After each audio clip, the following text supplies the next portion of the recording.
Hey guys, Rob from Georgia here with you, aka VHS 82 apostrophe, with another episode of my Something Weird, Just a Thought, and another short reading of another H.P. Lovecraft short story. Tonight's reading will be The Statement of Randolph Carter.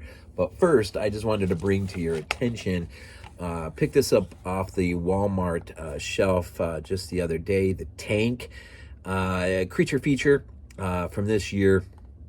Really nifty little film. Me and the littles watched it. Really no junk in there to speak of in terms of sex, nudity, and that junk. Or really not even. It's really light on the language as well. It's just kind of an old-fashioned creature feature yarn, man. Kid in the midst of life, him and his wife, and he's married, has a daughter. Realizes that. It comes to his attention that there is a lost estate that his parents own on the coast of Oregon. And so when his wife and his daughter go to claim it, not having any idea this thing even exists, we find out in short order that there is a reason why mom never mentioned it. In fact, there is a lot to be learned of family secrets and everything else. Kind of, in a way, reminded me, don't take this the wrong way if you've seen the film, but I couldn't help not to think about The Kindred a little bit. Just a little tiny bit. Really is not that kind of film, but it does make you think of it. Anyways, The Tank's on the Walmart shelf for like $12 and change. It's good stuff. It's definitely worth the pickup. I'll be reviewing that for BodyBags early October. So as I said, a short reading of The Statement of Randolph Carter by H.P. Lovecraft. The Statement of Randolph Carter originally was published in The Vagrant, number 13, May 1920. The Statement of Randolph Carter by H.P. Lovecraft. I repeat to you, gentlemen, that your inquisition is fruitless. Detain me here forever, if you will. Confine or execute me if you must. Have a victim to perpetuate the illusion you call justice. But I can say no more than I have said already. Everything that I can remember, I have told you with perfect candor. Nothing has been distorted or conceited, and if anything remains vague, it is only because of a dark cloud which has come over my mind. That cloud and the nebulous nature of the horrors which brought it upon me.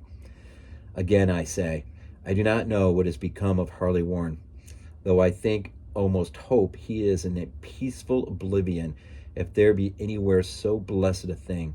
It is true that I have for 5 years been his closest friend and a partial share of his terrible researches into the unknown. I will not deny, though my memory is uncertain and indistinct, that this witness of yours may have seen us together, as he says, on the Gainesville Pike, walking toward Big Cypress Swamp at 11:30 on that awful night.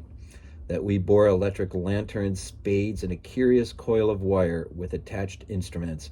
I will even affirm, for these things all played a part in the single hideous scene which remains burned into my shaken recollection. But of what followed, and of the reason I was found alone and dazed on the edge of the swamp next morning, I must insist that I know nothing save what I have told you over and over again. You say to me there is nothing in the swamp or near it which could form the setting of that frightful episode. I reply that I knew nothing beyond what I saw. Vision or nightmare it may have been. Vision or nightmare I fervently hope it was. Yet it is all that my mind retains of what took place in those shocking hours after we left the sight of men, and why Harley Warren did not return, he or his shade, or some nameless thing I cannot describe, alone can tell. As I have said before, the weird studies of Harley Warren were well known to me and to some extent shared by me. Of his vast collection of strange rare books on forbidden subjects, I have read all that there are written in the languages of which I am master, but these are few as compared with those in languages I cannot understand. Most, I believe, are in Arabic, in the fiend-inspired book which brought on the end. The book which he carried in his pocket out of the world was written in characters whose like I never saw elsewhere. Warren would never tell me just what was in that book. As to the nature of our studies, must I say again that I no longer retained full comprehension? It seems to me rather merciful that I do not, for they are terrible studies, which I pursued more through reluctant fascination than through actual inclination. Warren always dominated me, and sometimes I feared him. I remember how I shuddered at his facial expression on the night before the awful happening, when he talked so incessantly of his theory, why certain corpses never decay but rest firm and fat in their tombs for 1,000 years. But I do not fear him now, for I suspect that he has known horrors beyond my ken. Now I fear for him. Once more I say that I have no clear idea of our object on that night. Certainly it had much to do with something in the book which Warren carried with him, that ancient book in indecipherable characters which had come to him from India a month before, but I swear I do not know what it was that we expected to find. Your witness says he saw us at 11:30 on the Gainesville Pike, headed for Big Cypress Swamp. This is probably true, but I have no distinct memory of it. The picture seared into my soul as one scene only, and the hour must have been long after midnight, for a waning crescent moon was high in the vaporous heavens. The place was an ancient cemetery, so ancient that I trembled at the manifold signs of immemorial years. It was in a deep, damp hollow overgrown with rank grass, moss, curious creeping weeds, filled with a vague stench which my idle fancy associated absurdly with rotting stone. On every hand were the signs of neglect and decrepitude. I seemed haunted by the notion that Warren and I were the first living creatures to invade a lethal silence of centuries. Over the valley's rim, a waning crescent moon peered through the noisome vapors that seemed to emanate from unheard of catacombs, and by its feeble, wavering beams I could distinguish a repellent array of antique slabs, urns, cenotaphs, and mausoleum facades, all crumbling, moss-grown, and moisture-stained, partly concealed by the gross luxuriance of unhealthy vegetation. My first vivid impression of my own presence in this terrible necropolis concerns the act of pausing with Warren before a certain half-obliterated sepulchre, and of throwing down some burdens which seemed to have been carrying. I now observed that I had with me an electric lantern, 2 spades, whilst my companion was supplied with a similar lantern and a portable telephone outfit. No word was uttered, for the spot and the task seemed known to us, and without delay we seized our spades and commenced to clear away the grass, weeds, and drifted earth from the flat, archaic mortuary. After uncovering the entire surface, which consisted of 3 immense granite slabs, we stepped back some distance to survey the carnal scene, and Warren appeared to make some mental calculations.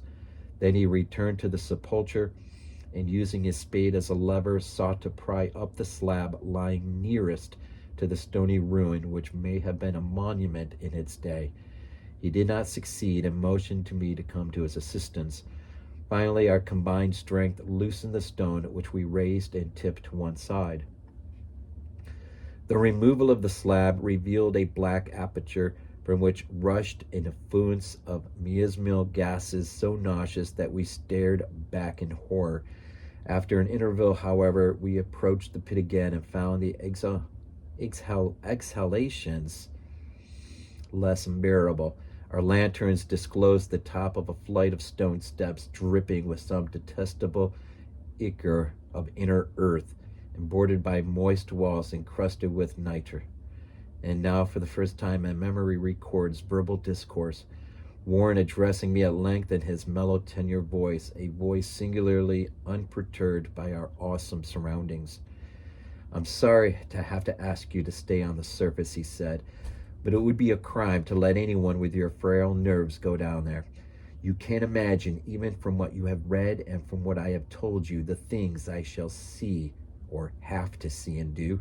It's fiendish work, Carter, and I doubt if any man without ironclad sensibilities could ever see it through and come up alive and sane.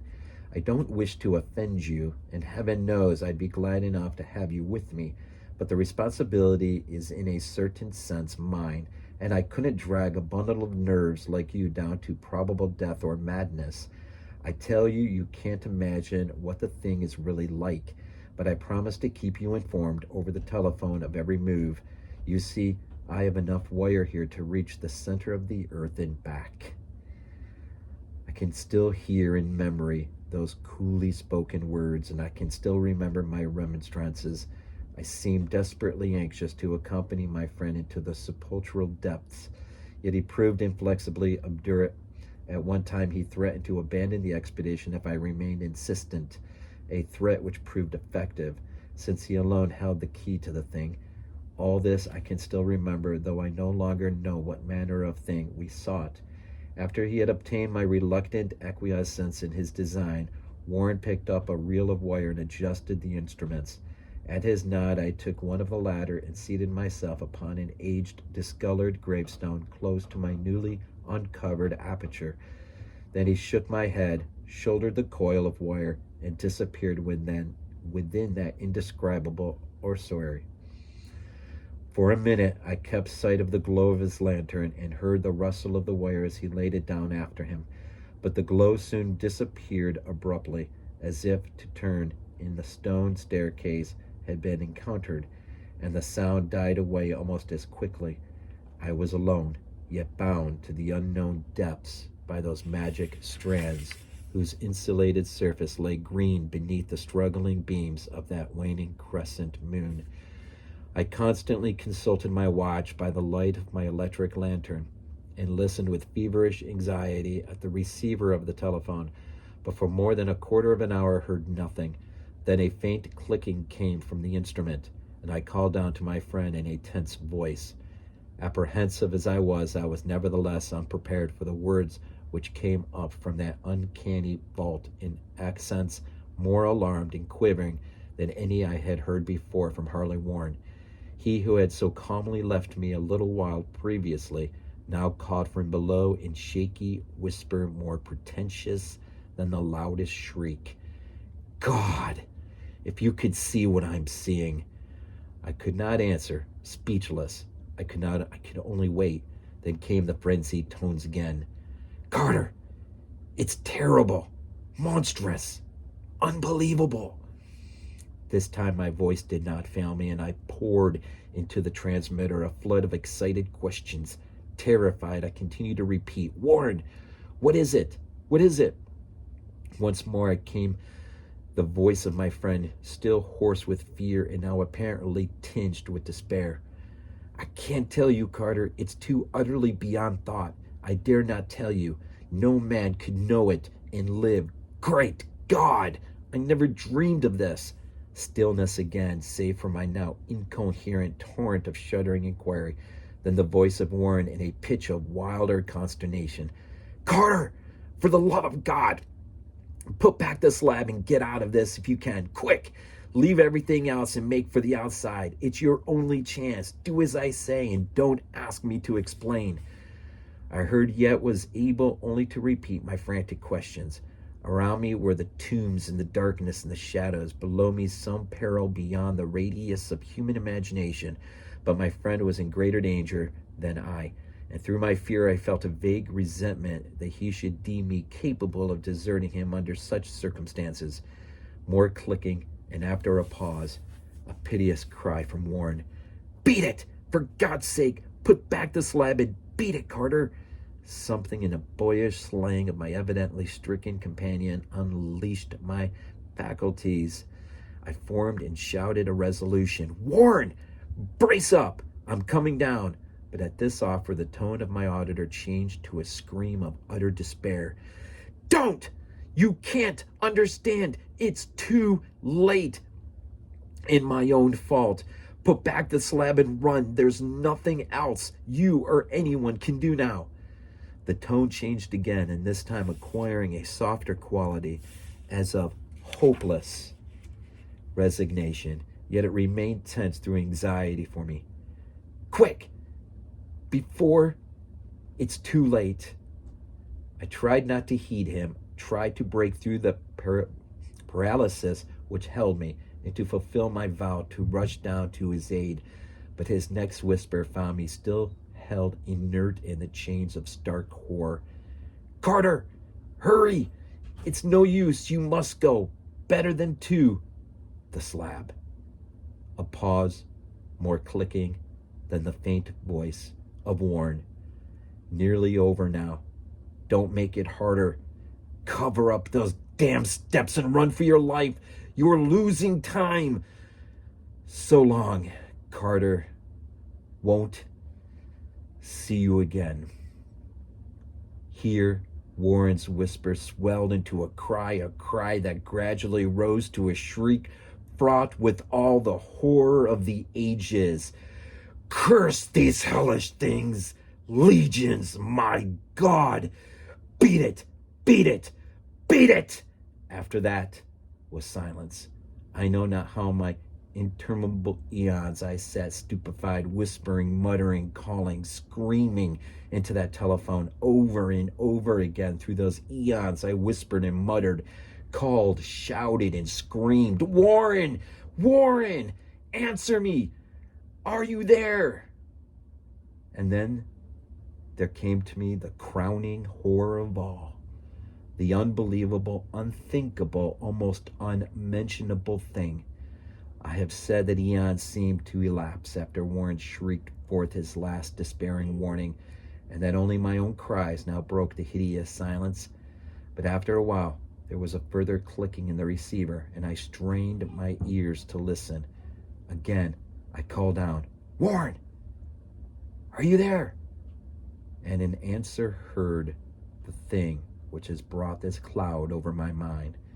I do not try, gentlemen, to account for that thing, that voice, nor can I venture to describe it in detail, since the first words took away my consciousness and created a mental blank which reaches to the time of my awakening in the hospital.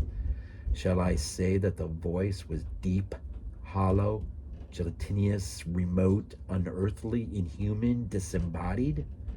What shall I say? It was the end of my experience and is the end of my story. I heard it and knew no more, heard it as I sat petrified in that unknown cemetery, in the hollow, amidst the crumbling stones and the falling tombs and rank vegetation and the miasmal vapors, heard it well up from the innermost depths of that damnable open sepulchre as I watched amorphous Nicogia's shadows dance beneath an accursed waning moon. And this is what it said: "You fool!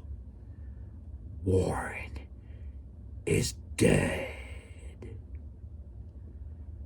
Thus ends the statement of Randolph Carter by H.P. Lovecraft. As always, we end these things off with "Go Bills." This is not a dream. Not a dream. We might be useful to you.